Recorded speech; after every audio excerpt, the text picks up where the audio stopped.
Hey everybody, it's Sarah, and I am going to talk to you today about 3 things you can do right now, which if you're watching this in replay is February. It's February 19th. What can you do right now in February to get ready for mountaineering this summer? And I was inspired to cover this topic by all the awesome new group members we have. It's been so exciting. Welcome to everyone who's new to the group, and we have several people coming in who are climbing Rainier, who are training for Machu Picchu, who are training for Colorado 14ers, Mount Adams. There's others. I'm sorry if I missed yours, but a lot of really awesome summer trips coming up, and people are wondering how to get ready. And February may seem a little bit early, but there are things you can do. So I'm going to give you 3 top places to focus today. For those who don't know me or who are new to the group, my name is Sarah Maurer. I'm a fitness coach who helps hikers get in shape for big peaks, mostly working with mountaineering training, backpacking training, mountain hiking. And if you want to see more of my content, definitely head over to my blog, which is called Misadventure Pants, misadventurepants.com. Tons of free tools and resources over there to help you with your training. So definitely check it out. So what can you do in February to get ready for summer mountaineering? And should you start this early? I think that's a really good question to ask, because you definitely don't want to start too early. You don't want to be training for 8 months for your goal, because what's going to happen is you're just going to get diminishing returns if you try to train for that long, and you're going to be very mentally and physically burned out. You're going to be at higher risk for repetitive stress energy. So stress energy, did I say that? Stress injury. Can't speak today, but you definitely want, the timing of these things is very important. So I usually recommend for most people, hey Laurence, I usually recommend for most people about 4 or 5 months of training before your first big goal. So if you want to start if you want to climb Mount Rainier in July, February is an awesome time to start. You may look outside and see snow and see cold and wonder what you can do, but it really is a good time to start.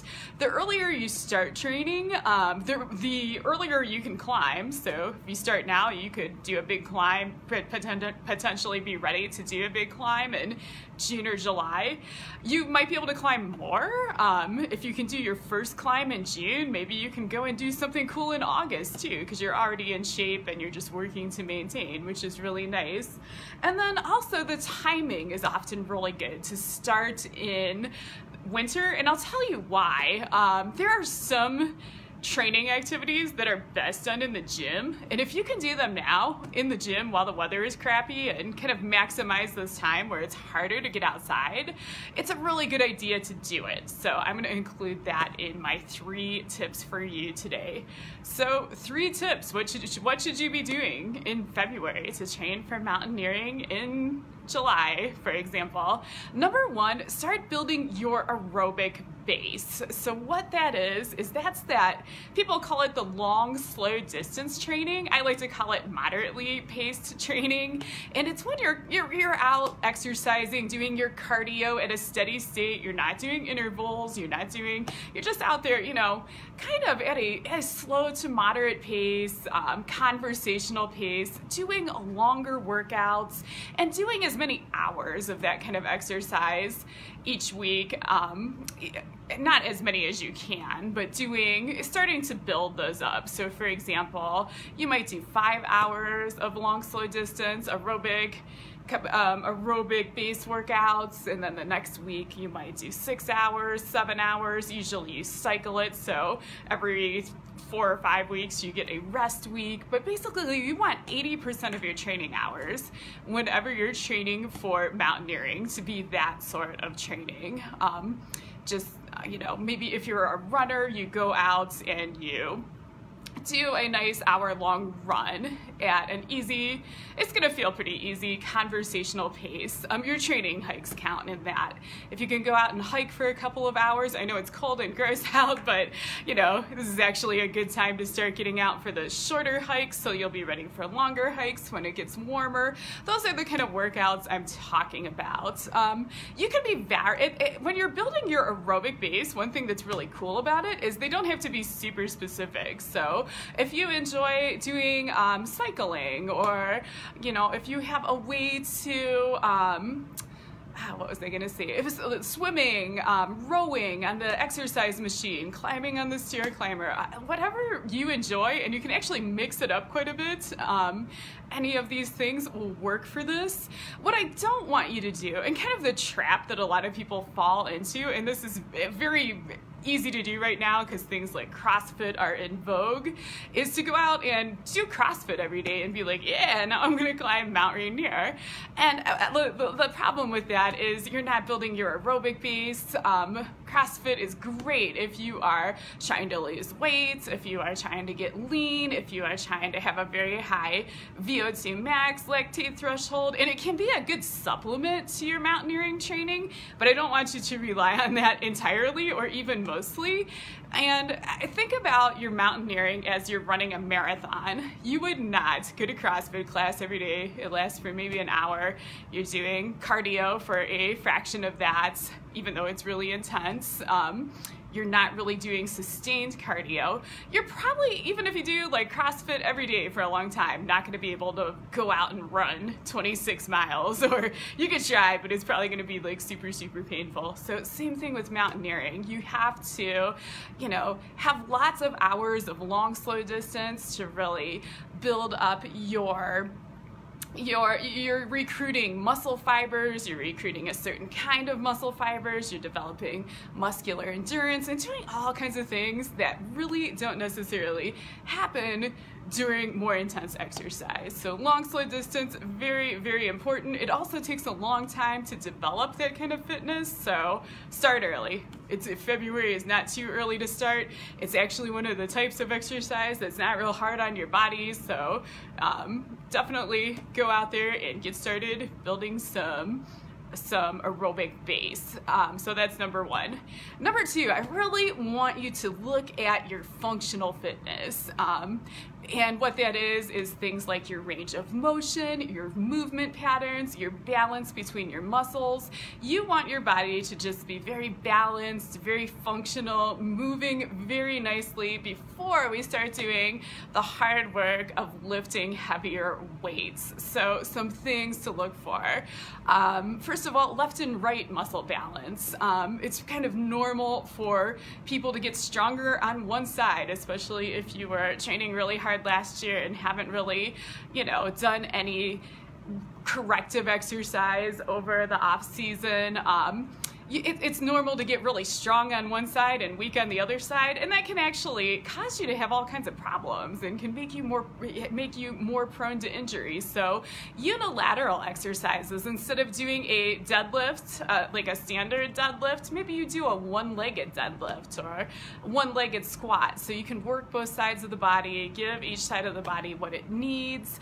Another thing to look at is balance between muscle groups. A really common one is people get imbalanced. They get very strong quads and their hamstrings are not proportionately strong. So again, that can predispose you to hamstring injuries. So looking at that muscle balance, making sure your hamstrings are getting lots of love.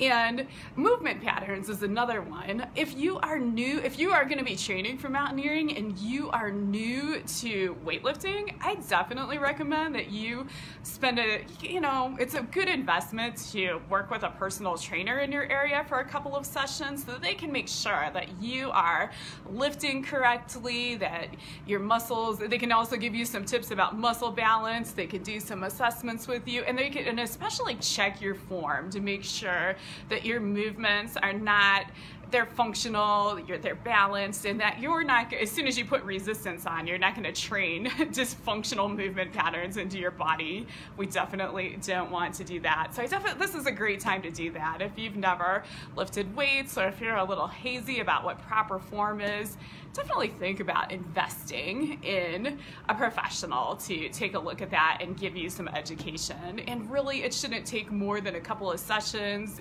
You might want to sign up to come back in a month or two once you're lifting heavier weights, and that is going to be a great investment for you, because step number 3, one of the things that I really want you to focus on early in the season, once you have the whole functional movement and muscular balance thing under control, and you know how to lift safely, I really want you to focus on strength early in the season. So if you're new to lifting weights, that's going to mean first doing several weeks of like full body workouts with moderate weights, and then whenever you're ready, doing some maybe about 6 to 8 weeks of heavy lifting. So heavy weights, that's going to mean fewer reps in each set, so maybe 4 or 5 reps and maybe 4 to 6 sets, but lifting pretty heavy weights. So you're really, you know,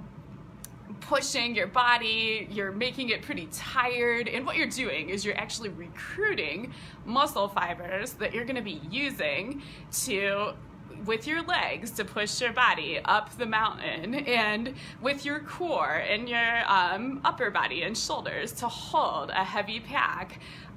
The more you can recruit muscle fibers, get more muscle fibers working and firing for you early in the season and get everything strong, it's awesome. And that's something that you can definitely do in the gym. In fact, that's the best place to do it. It's the one phase of training I don't recommend that people try to do at home. People ask, do you need a gym for mountaineering training? And you don't need one, but I think that's probably, you know, there's an argument that the best place to do your big strength training, your max strength training, is in the gym, and and that's because they have all the equipment you need to make the right resistance level to really challenge yourself. You're not like trying to go get hold 5 cartons of milk from the fridge while you do a squat. You can actually have a proper barbell that you can load and rack, so it's actually a little bit safer for you. So definitely think about doing your max strength training early.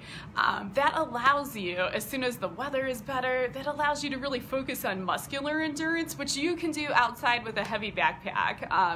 You can do one of your muscular endurance workouts every week hiking and wearing some weights on your back, and that's a lot more fun than going to the gym. But max strength, it really is easiest to train it in the gym. So start early, start now, and then you'll still do like a max strength workout every couple of weeks just to, you know, maintenance, keep yourself going. But, you know, once it gets nice out, you won't have to worry about going to the gym, and you know, you'll be able to go outside and do your training, which is awesome. So there you go. 3 things you can be doing right now. Working on the aerobic base, very, very important. 80% of your training, and they're just sustained workouts at conversational pace. It can be running, jogging, swimming, stairs, rowing, hiking. Hiking is really good, but you know, it doesn't necessarily have to be at this stage.